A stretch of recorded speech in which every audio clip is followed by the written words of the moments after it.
As the business grows, you're kind of constantly almost firing yourself from roles. So it's like you're no longer the person shipping out the products. It's a constant cycle of almost like learning certain things and learning quickly, adapting, and then firing yourself from sort of roles. Where do you pinpoint the moment or the thing that made that happen for you guys? Yeah, I think.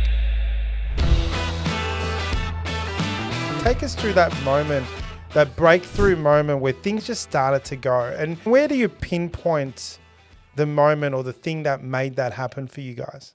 I think the nature of the OTAA story was interesting to a lot of publications. I wouldn't say FU to the fashion industry, but it was very much it was not normal. It was a very cheeky kind of brand, whereas everyone, like all the fashion industry brands are like a guy sitting against a brick wall, brooding kind of thing. We're kind of the antithesis of that. So I just started making email pitches to all these big publications, like I was dreaming quite big, the Huffington Post and the New York Times and whatever have you.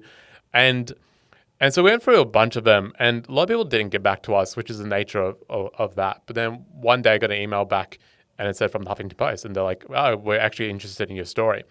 And so they did an interview with us, and I remember speaking to them. I kind of fumbled through the interview, and at the end of it, I'm like, oh man, I don't think they're going to run this story, because the journalists seemed pretty disinterested at the end of it.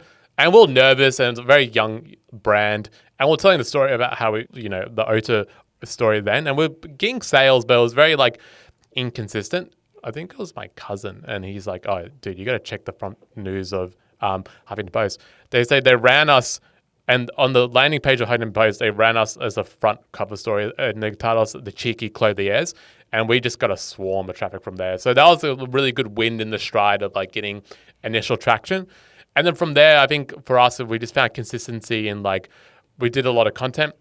So we started publishing how-to series on YouTube, how to tie a tie, how to tie a necktie, a lot of content around apparel and how to dress. And that started building some real stability in the business very early on. Take us through how you went from being, you and your brother being everything to the business and slowly building a team to what it is today. And what does your role look like? And what advice do you have to business owners to them becoming successful and learning to be something else? And what was that journey for you? So it's really focusing on first purchase profitability, focusing on not revenue for vanity's sake, focusing on just keeping the business alive. Because by definition, if you don't have profit and you're not getting any investors and you want control of the business, that's kind of that's the path that we went down.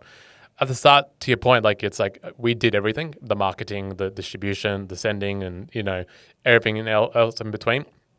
But then as the business grows, you're kind of constantly almost firing yourself from roles. So it's like you're no longer the person shipping out the products. You hire someone for that, and then you have to give them a role and growth sort of within that role as well. And then you're no longer the marketing person. The marketing sort of broadens out to okay, well, we need to get video editors and we need to get content people and that kind of stuff.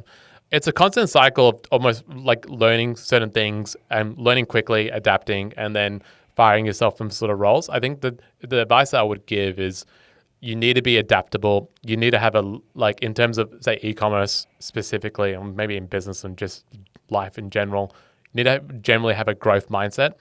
If you don't, you'll kind of get eaten up because the game has changed in 14 years, and every year change, every minute, every day it's changing, especially with AI and what's happening with that, where the cost of content is fundamentally going down to zero. Cost of knowledge is going down to zero. So how you frame the questions will determine your outcome, especially with these tools with AI.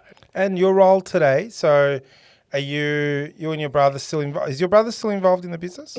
Yeah, absolutely. No, we're both the co-founders. We're both in it every single day. My brother Shaheen does fundamentally a lot of the sourcing, a lot of the design work, working extremely closely with suppliers to make sure we've got the best world-class products. On the flip side, I do everything marketing and digital and workers on the website. And so we kind of split it off sort of that way.